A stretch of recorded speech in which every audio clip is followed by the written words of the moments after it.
All right, this is episode 1 of Boy Blue and Bigby. Today we're talking about our top 10 favorite comics. I'm Boy Blue. Yes, we are. And I'm Bigby. All right. So I guess we should start with pleasantries. Anybody whoever's listening, these are our opinions. If you do not agree, please do not hunt us down. These again, our opinions. This is the stuff we read, that we enjoyed, that we liked or loved. And again, you'll see me and Boy Blue here got a few things on the same list, but for different reasons. And we've got them in And different with that, places too. yeah, Yeah. yeah, we do. With that being said, I'll start this show with my number 10, which is Alan Moore's V for Vendetta. That is a good choice. It it is. It's really good.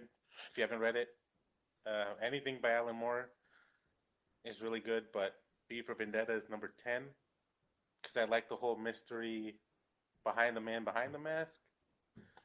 And it's just so good. If you've seen the movie, the book's a little bit better because there's these little things that he does in it, and the ending is.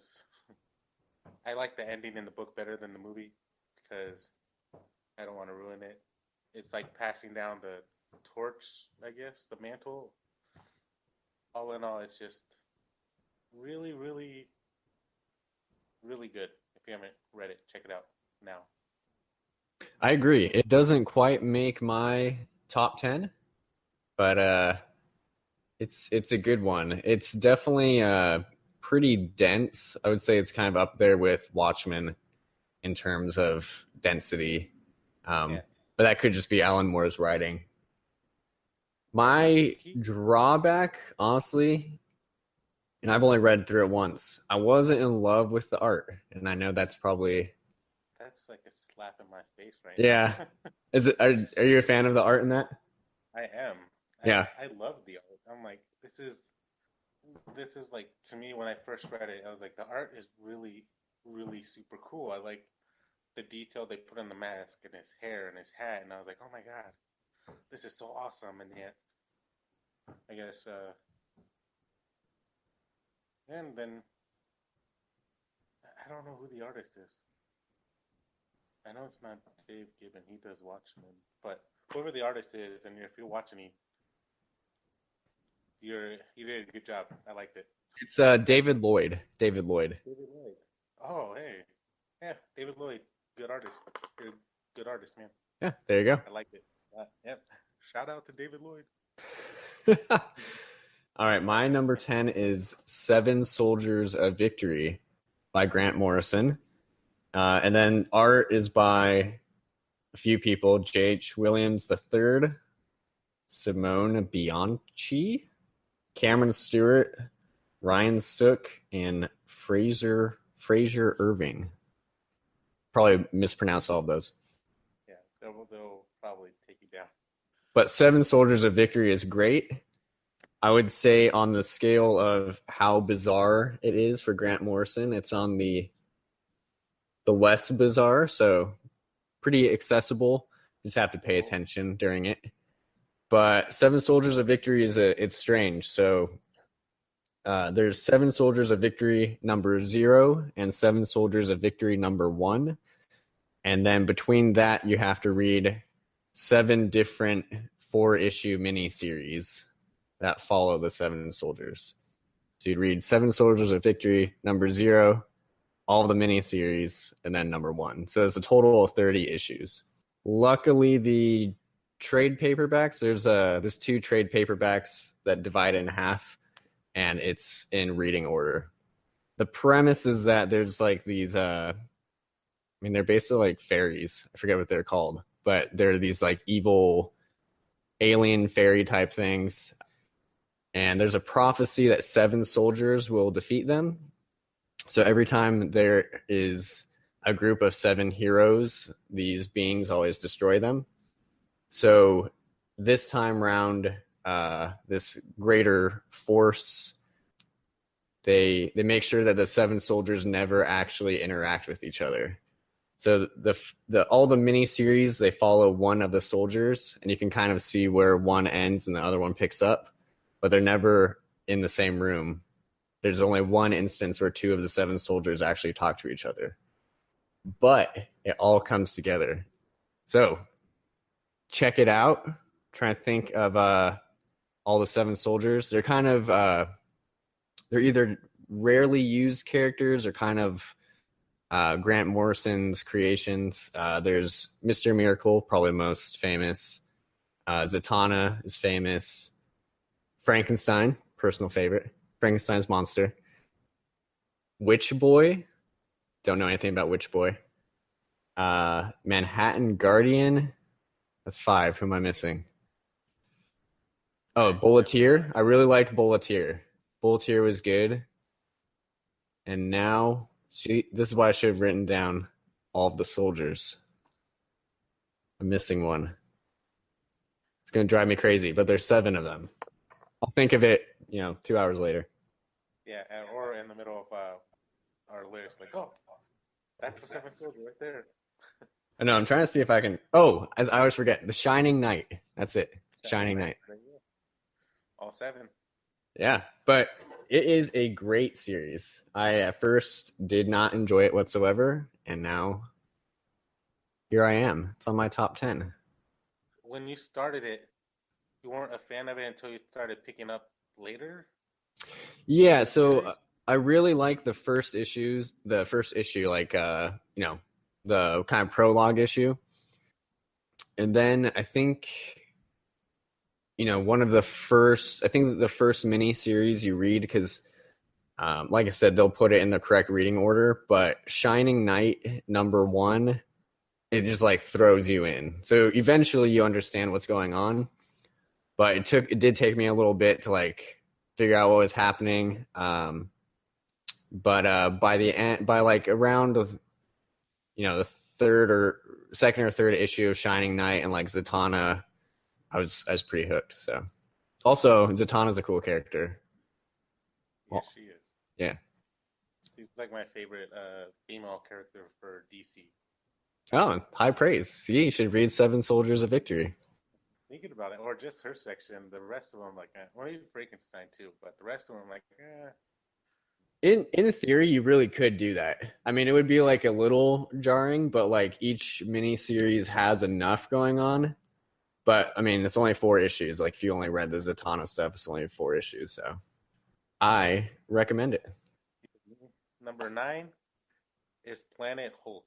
Now, everybody who knows Marvel knows that. Well, it's by Greg Pak, who knows it's a pretty famous story arc where the heroes, the Illuminati, I don't think they were called that yet, but they shoot him up into space and he ends up landing on a planet called Sakaar, which Thor Ragnarok does mention it. Looks nothing like it at all. It's like I want to say like a desert planet, or like a kind of like Tatooine in Phantom Menace, kind of like that. Barren waste and this, that, and the other, but Hulk pretty much gets sent there by these crazy Illuminati characters, and he pretty much fights to survive through the entire thing. And it's a pretty cool idea because it's like gladiatorial, pretty much like the Colosseum and all this stuff, like Spartacus, but with a big, angry, meanest person ever to roam any planet. And it's really, really, really good. And there's like this one scene which kind of broke my heart a little bit because he was happy, and then out of nowhere,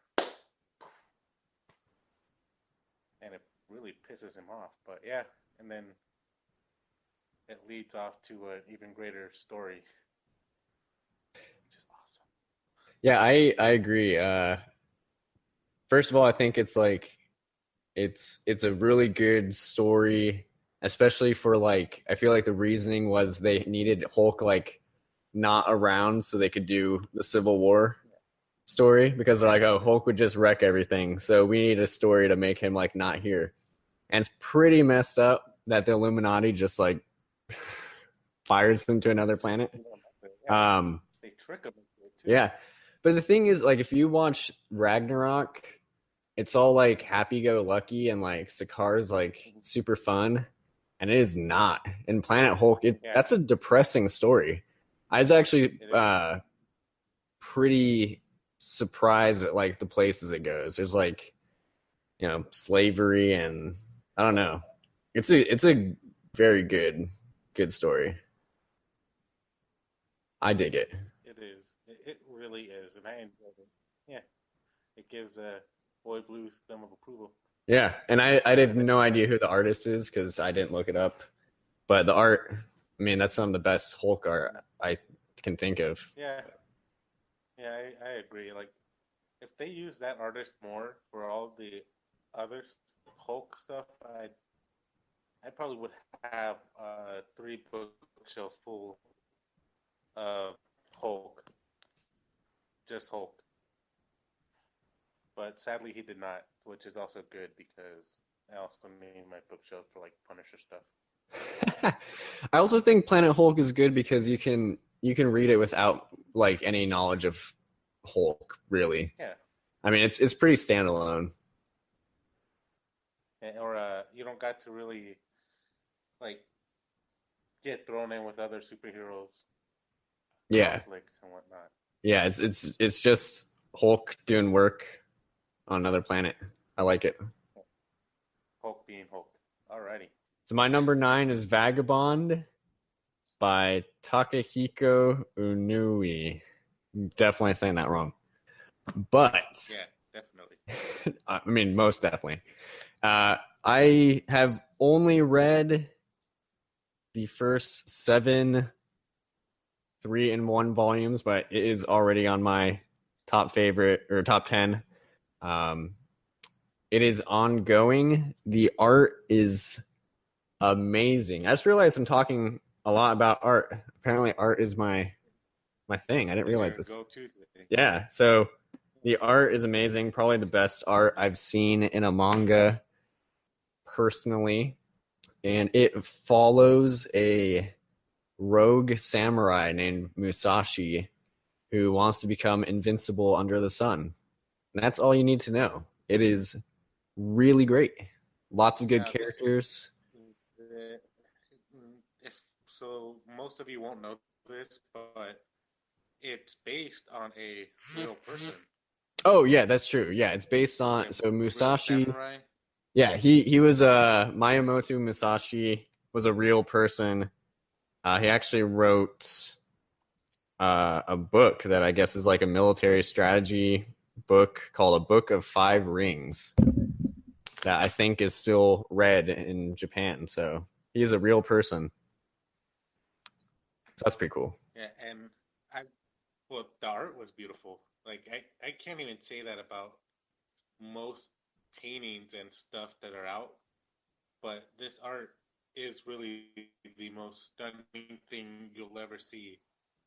Like I don't know if they like did it from memory or if they looked in the history books just to see what it looked like, but it's so realistic that I can just to see it to see if it matches perfectly. Hmm. Yeah, yeah. Very good. Very good. All right. Number 8 Art for is you. really World War Hulk. It happens after Civil War, and they get sent back to Earth. I like it a lot more now because so angry that literally nothing can stop him, and it's Black Bolt, punching bag, basically.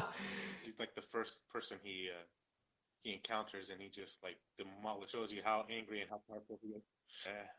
The one about World War that is done by a different artist than Planet Hulk. It's done by what's his name, John Romita Jr. I think. Oh, I actually kind of I'm like not John a big Romita Jr. I'm not a big fan of his. I'm like, No, and like eh. I think a lot of people don't like John Romita Jr. And my only reason for liking him, I think, is nostalgia because he drew Amazing Spider-Man with John Michael Straczynski in like the late 90s and early 2000s. And that's when I kind of got into comic books. So I'm all about John Romita Jr., at least drawing Spider-Man, but I get not a lot of people like him. If they stuck with the artist from Planet Hulk, I just John Romita Jr. just doesn't do it for me. I'm just like too blocky is what I think. His character's Yeah. bland for my taste. Yeah. So I haven't read Planet Hulk. It saddens me that he beats up my main man, Black Bolt. Um, I was going somewhere with this. Oh, it's still Greg Pak, right? The writer? Yeah. Yeah. Yeah. Same writer, different artist. And it's post Civil War as well. Interesting. Yeah. So it's really good because it's it's just like what happens if the Hulk comes back after the whole Avengers split up. Like there's no Cap, there's no Ant-Man, there's just Tony Stark and his Illuminati and people the Hulk doesn't really interact with before, and he just comes back and just beats up everybody. Right. Like nobody's safe except for like it's just we're rooting for the Hulk. But it's really interesting if you read Planet Hulk, read World War Hulk right after because yeah, the intensity between every character in there is just like I like it because it's capturing all the anger from everybody feeling towards him and unleashing everything on everybody who's ever pretty much pissed him off. Like was it George? Not George. Ross, Thunderbolt Ross, the Illuminati, and then the X-Men, Fantastic Four. Everybody is in it because he's really, really upset. Or I'd be upset if I got sent to another planet. Hulk smash, basically, is what I'm trying to say. Yeah, number 8 for you, sir. All right. So my number 8 is Yes, sir.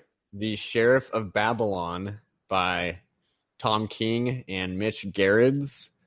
It is 12 issues long currently, which in my theory is that's the perfect number of issues for like a kind of like graphic novel type thing. Like I think Watchmen, 12 issues. So everything must be 12 issues. But Sheriff of Babylon is fictitious. It takes place in Iraq shortly after the capture of Saddam Hussein, I believe. But Tom King he's a writer for comic books, obviously now, but he was a CIA agent. So a lot of the depictions in Sheriff of Babylon are things that he actually saw and went through. And it is a fantastic comic. It's my favorite art by Mitch Gerrits that I've seen him do. And then Tom King just absolutely crushes it. Very heartbreaking story, but I don't even know what to say about it. It's just it's a very real comic book. Of the things on my top 10, that one's gonna make you feel some things. So you recommended that one to me, like, hey, this is probably gonna be the most depressing thing you read. I was a little worried, but yeah, it's really good, really great. The artist, I liked how he captured the like what the uniforms and the guns and everything that they used in it. It was pretty spot. I saw through what is like television movies and all that jazz. You want to feel sad, read. Don't get me wrong, but right, you want to get depressed a little bit. yeah, and I know Mitch Gerrits. He talks about really researching military weaponry and stuff, and I think he says he has like family members who've been in the military, so he was really conscious of trying to making all the weapons, the uniforms, the environment all look, like how it's supposed to. And of course, like if anything didn't look correct, I'm pretty sure Tom would tell him because Tom was in Iraq. So, but yeah, we supposed to be saying that he was in the CIA agent I mean, to the people he watching? says it, so it's in his bio. All right, so your number 7, sir. So my number 7 is by Alan Moore, The Watchmen, a group of heroes joining together who are retired to face off an unknown enemy.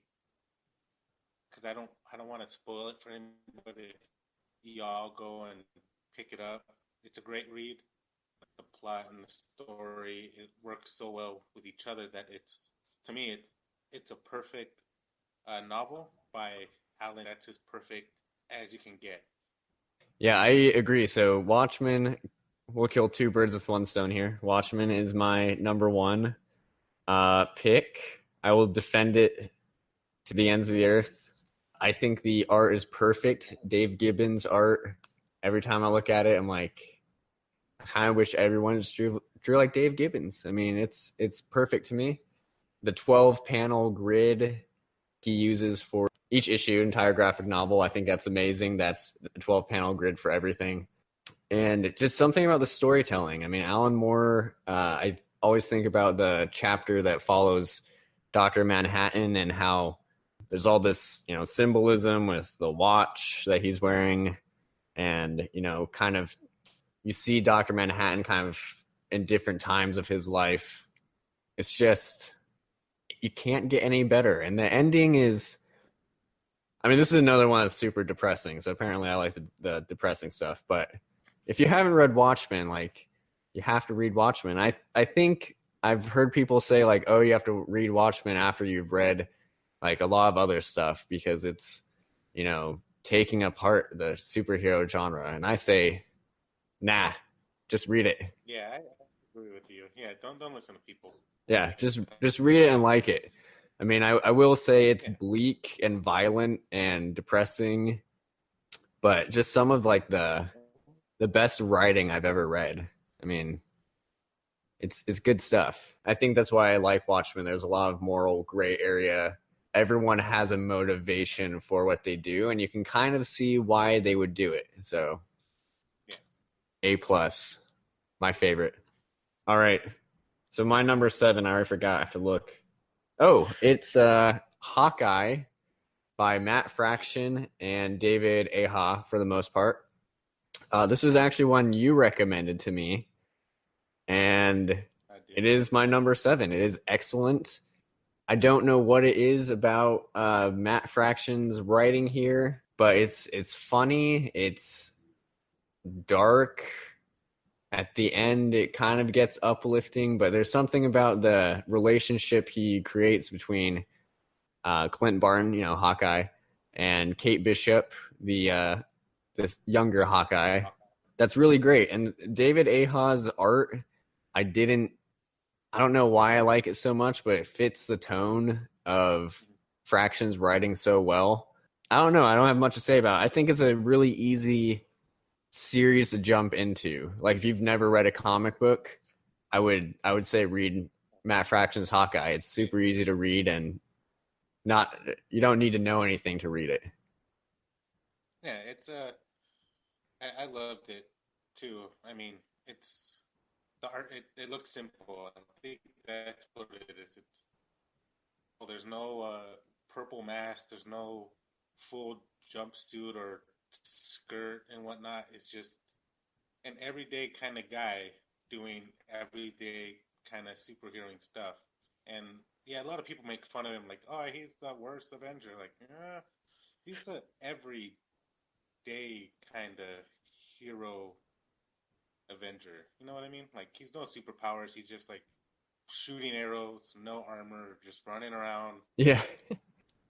And I like it's interesting because like I mean I don't want to give too much away, but I think it's kind of a realistic depiction of depression maybe in some ways, or I don't know, he just seems like a regular person with regular struggles. And I like that. I like that a lot. All right, is it number 6 for you now? My number 6 is Long Halloween by Jeff Loeb. It's Jeff Loeb, right? Or Jeff? Yeah, yeah, Jeff Loeb. It's Jeff. Okay. I never get his name right. I don't know why. But pretty much to me, The Long Halloween is the greatest thing ever written for a Batman story. It takes the whole story takes place in a year. About a they call it a holiday killer, if I remember right. He only kills on holidays, basically. Hmm. And the thing to me that I like the most about it is the fact that Tim Sale draws it like a noir style, black and white kind of book, and I love the noir very much. It's like a cool mystery, like who's doing it, who's doing this, who's doing that, and it also a great tale about how the hero, again, another hero going villain by the end of the story, which is everybody knows what's going to happen.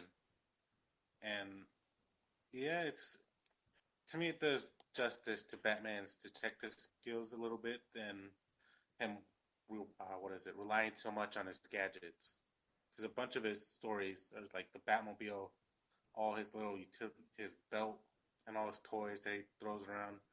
But this is a lot more like his keen eye being worked like overload, trying to catch not only the Holiday Killer but all these other villains that are running amok throughout Gotham City, and it's great seeing that in a story.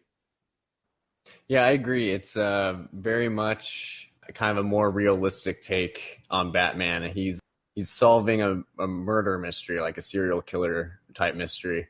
It's exactly what I said. It's very much crime noir. It could just be a crime, story. He just happens to be wearing a bat suit.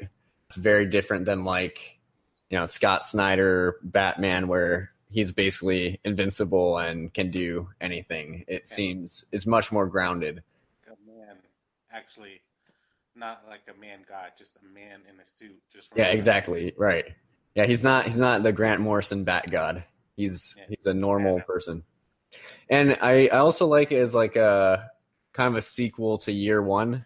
I think if you read like Batman Year One by Frank Miller and then read Long Halloween, that's like a good, Yeah, back to back kind of reading order there.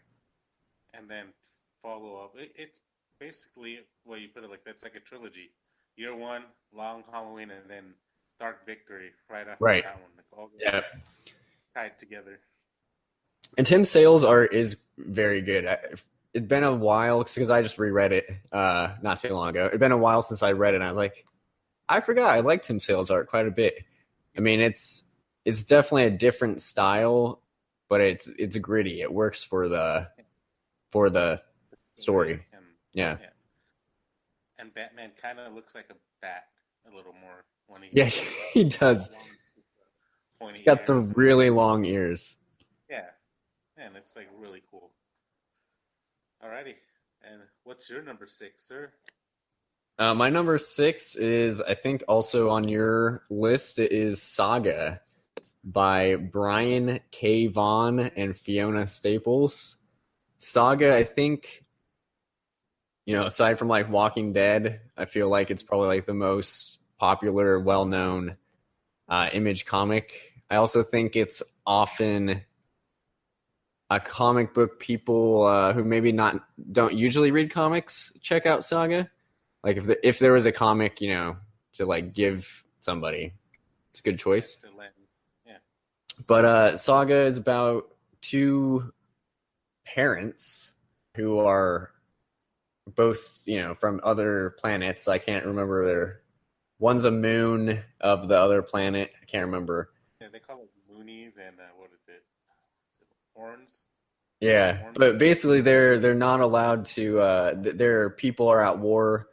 They hate each other, but these two have fallen in love and they have a child. So it's them kind of on the run from both of their governments raising their kid. And I remember when I first heard like a synopsis of that, I thought that sounded not cool whatsoever. I was like, I don't want to read about people raising their child. That sounds boring. Not. But but I read it and it's fantastic. Fiona Staples' art, she does the art and the colors, is gorgeous. I I mean, it's amazing. It's amazing artwork. And then Brian K. Vaughan, gosh darn it, he writes.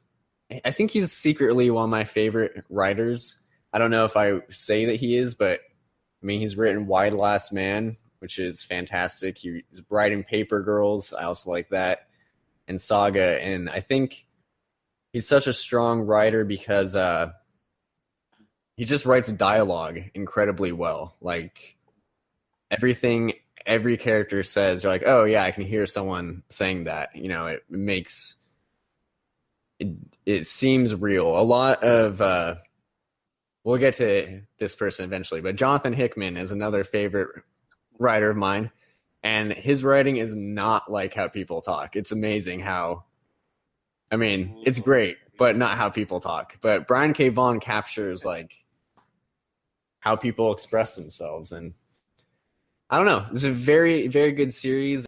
I think it's not for everyone. I think a lot of people think it's for everyone. It's definitely not. It's not rated E, guys. It's not rated E. So Saga is also on your list, though. What Yes, ranking did you give it? Saga is number one. I loved it. It's the top one. Again, how you say the writing is so fluent and very believable because they curse like all at the right moments. Like when an adult curse, and it's like, oh my god, I would curse at that too. This, that, and the other. And then like to me, like with these characters, I got attached to one because I was like, oh yeah, she's cool, but it broke my heart after reading what happens, I'm not gonna lie, I probably shed a few tears in the process. And the way again, with the way you say like he writes it, it makes me want to keep reading like whatever happens next. You know Right. what I mean? Like it's hard to put to words because you have to read it. That's pretty much the basis. You got to read it, understand how how how you can make these characters fall in love with each other and how you fall in love with them and all that good stuff. But I think another thing that I like is it's the same thing with Alan Moore. Each character has their own motivation. Like, Prince Robot 4 seems maybe bad, but he's actually good in his own way. Maybe not good, but like he has his motivations. And what's the bounty hunter's name? Will? yeah, The Will. Will, Yeah, the yeah, the Will. Will. Yeah, he's also a very gray character that I really enjoy reading. So definitely fantastic.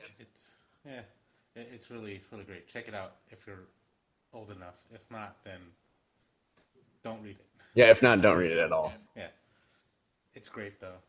The art, again, the art is amazing. You already said everything you could. Alrighty, so that goes to number five, Oh yeah, it's my number which, five. So my number five is The Dark Knight Returns by Frank Miller. oh, his is gritty. His stuff. Yeah, and so you said Long Halloween is your favorite Batman. Dark Knight Returns is definitely my favorite Batman story. It's Batman old and kind of at the end of the rope, but he's still fighting the good fight, still trying to defend Gotham. And I don't know, there's something about it. It's the Joker at his absolutely most terrifying. There's a showdown between Batman and Superman. It's just a great, great series. Oh, and I like to think of the ending between Batman and Joker, and that's like my ending. That's how it ends between That's them. your, and that's how.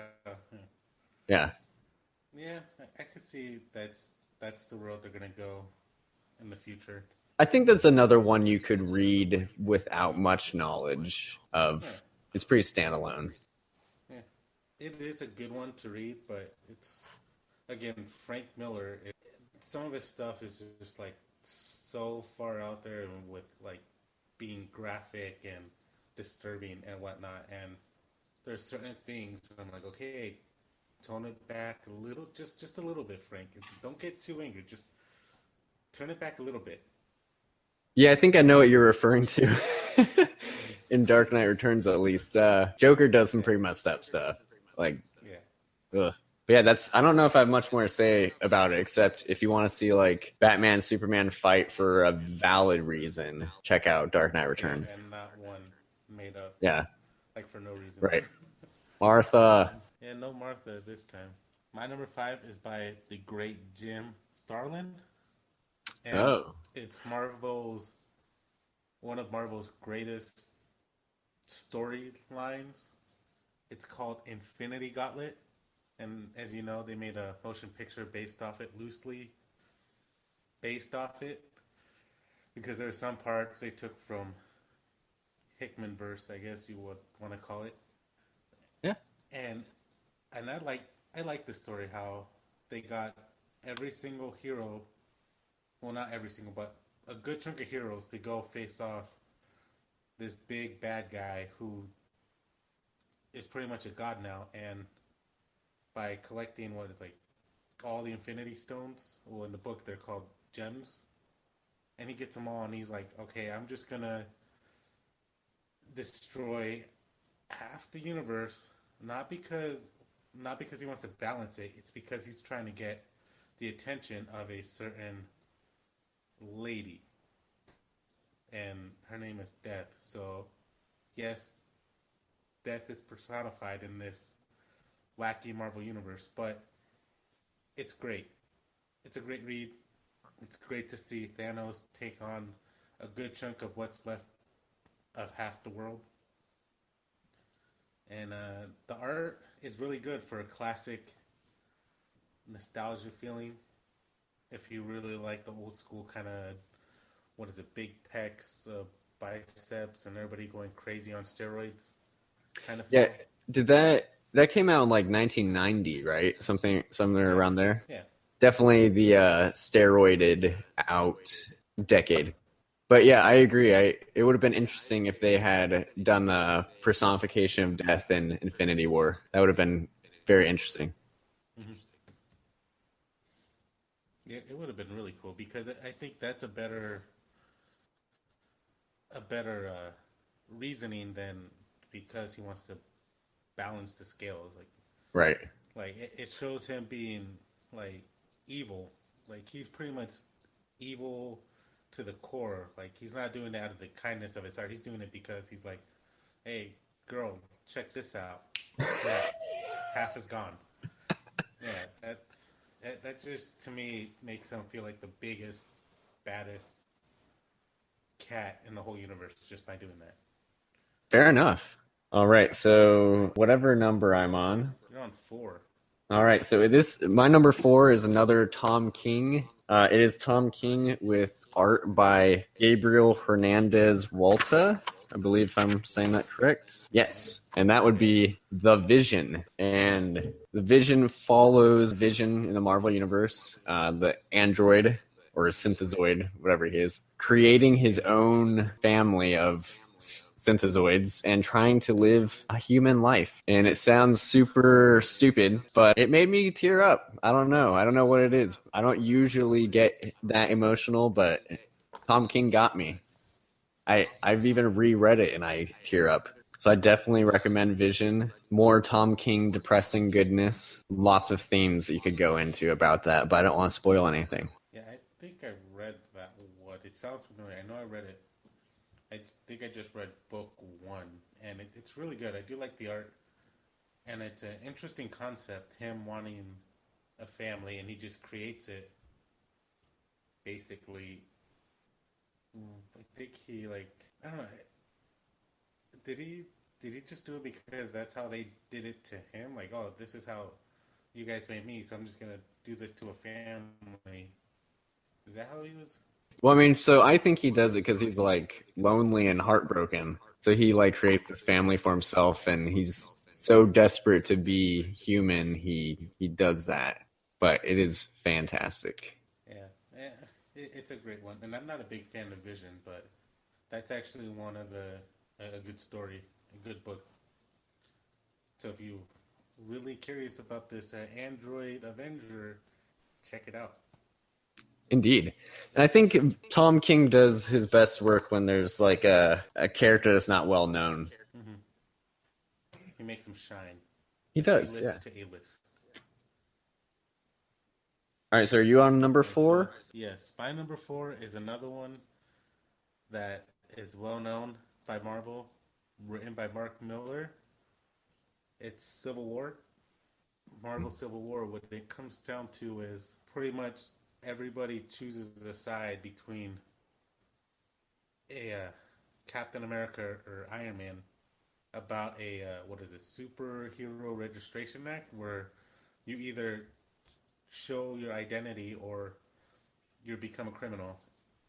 And that one is really, really amazing because it shows two sides of the coin. Like both parties, like one, you get it, you want no villain to go after you if they don't know who you are, your family's safe, this, that, and the other. And then the other side was saying, hey, you got to be held accountable for all the damage that you've done. Like who gets punished if not, like if they don't know who they are. What I like about the actual Civil War comic book as opposed to the movie, that came out later, is Mm-hmm. the reason for why the Superhuman Registration Act goes through in the comic makes so much more sense than the movie. There's a horrific tragedy that happens that I think would actually make them go through with that law. And then Steve McNiven's artwork is insane. It's so perfect in Civil War. I had another thought. Oh, and then so I've heard people generally, I think if they don't like it, they don't think the characterization of Tony and Reed Richards is consistent with previous versions. But like we were talking about earlier, these are the same guys who sent Hulk to another planet. Just because he's like the Yeah. Hulk. So I don't know. I can see them doing the things they do. Reed Richards, in particular, though, does some pretty horrific things in Civil War. He really does. And I think you'll get more on how they cross the border. Like like that's a reason why I don't like Tony Stark is because he really doesn't see what's right and wrong. He just goes, "Oh, I'm me. I can do whatever the heck I want. I'll do this. I'll do that." And I'm just like, "No, dude, you're just no, Yeah, no." and like Captain America, like he's so staunch in his thoughts. I mean, sometimes I'm like, oh, Cap, maybe you could like loosen up a bit, but Tony is such a pain in Civil Yeah, War. totally. Well, either way, in the film and in the book series, I chose Cap's side because they have a right to keep their identity safe, and it goes it. And I do know that some points in the book, I'm like, oh my goodness, why are they both doing this? Like they do lose sight on the bigger picture, and they just keep fighting each other, and I'm like, okay, this is it's like who's right, who's wrong. It in the Right. end, it's just like who cares? It's just you guys just did so much damage to your ideas. It's not even worth it, and that's why I like this one a lot. It's like again, it's the what you said about the Watchmen. It's like a blur between what's good, what's bad, who's right, who's wrong, who's the good guy, who's the bad guy.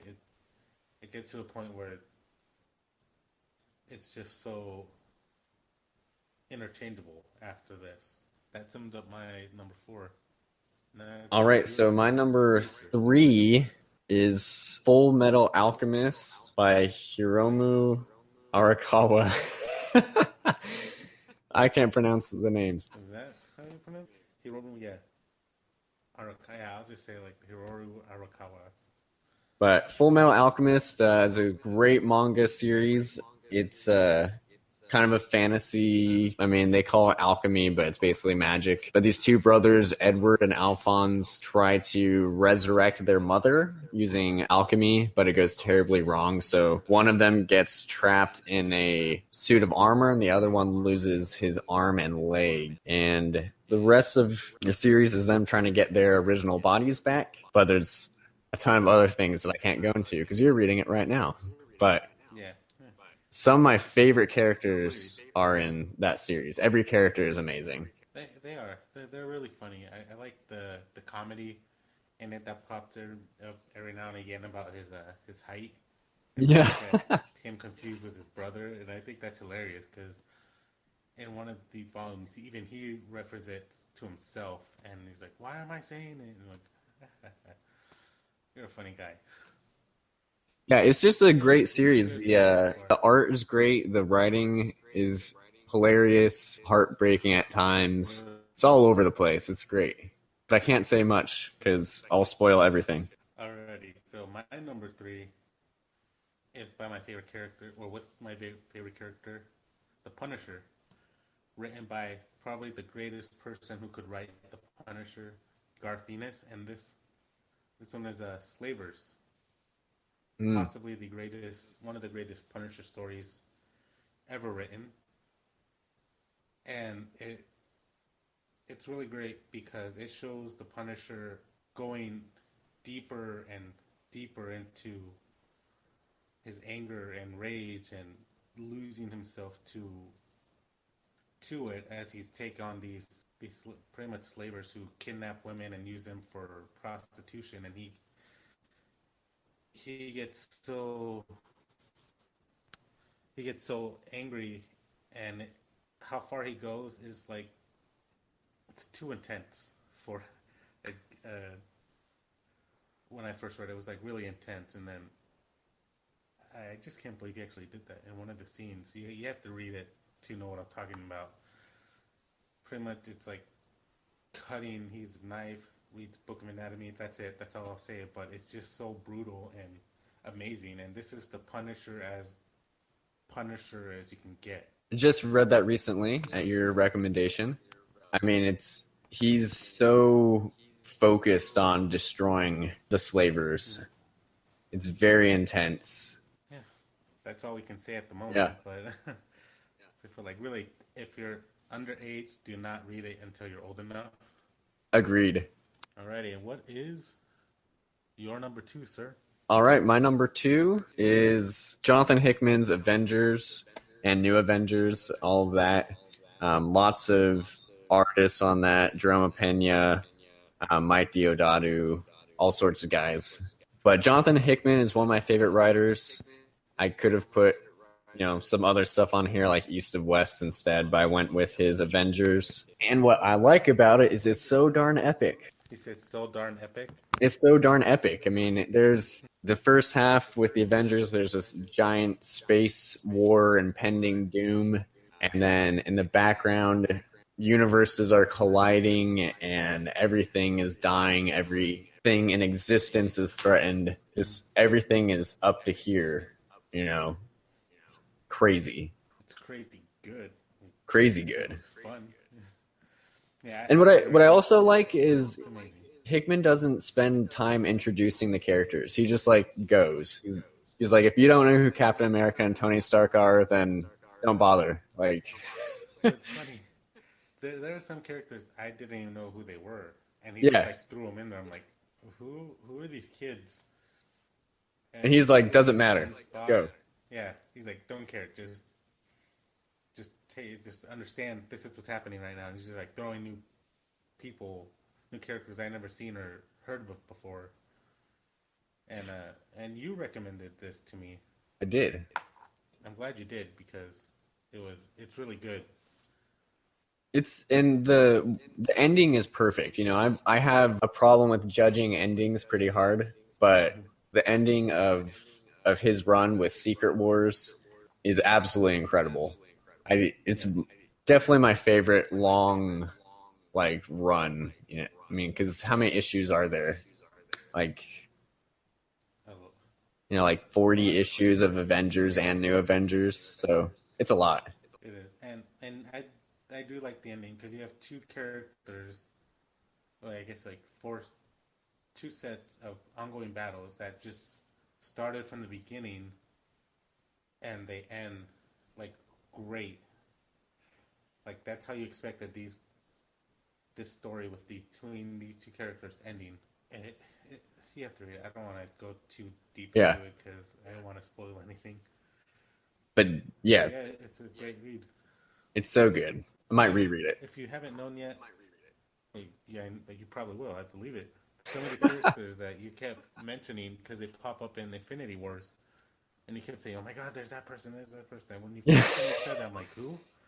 Who's that?" And then you're like, "Here, you have to read this. They're in this one." I'm like, "Okay." And then I'm like, "Oh my God!" After I read it and saw the film, like, "Oh my God, that's them. That's them. They're on the screen." So, yeah, it's a good it's a great read. So my number two is none other than the very first book you recommended to me. The That's very right. first series you recommended, Fables by Bill Willingham. And and again, I got real attached to these characters for the most part. I'm like, oh no, this person, that person, and there's some characters I'm like, I don't care. Like Jack, there's a character named Jack, and I found him annoying, and I don't care for him. Like if they just dropped him down the well, I'd be okay. It's basically it's all these fables from every known story in the world thrown together as what is it, refugees Hmm. in basically New York City because their homes were taken from them by an unknown adversary. And and it's interesting to see which characters mix match and which ones are like best friends, which ones end up being together, and this that, and the other. And they do such a great job putting them in our modern world than they were back to whatever what century they started up as, and like how, for example, how Prince Charming would deal in the modern day world, or how Snow White would deal in the modern day world, and it's great to see all these characters thrown into one series interacting with each other, and a lot of stuff happens in between volume one all the way to the last volume, and There's a lot of like world building in the series, which is odd because it's just in New York City for a lot of it. But yeah, Bill Willingham creates like this very cohesive structure to, like I guess like the politics almost, like of the fables and where they came from. And you also learn all this backstory about the different characters.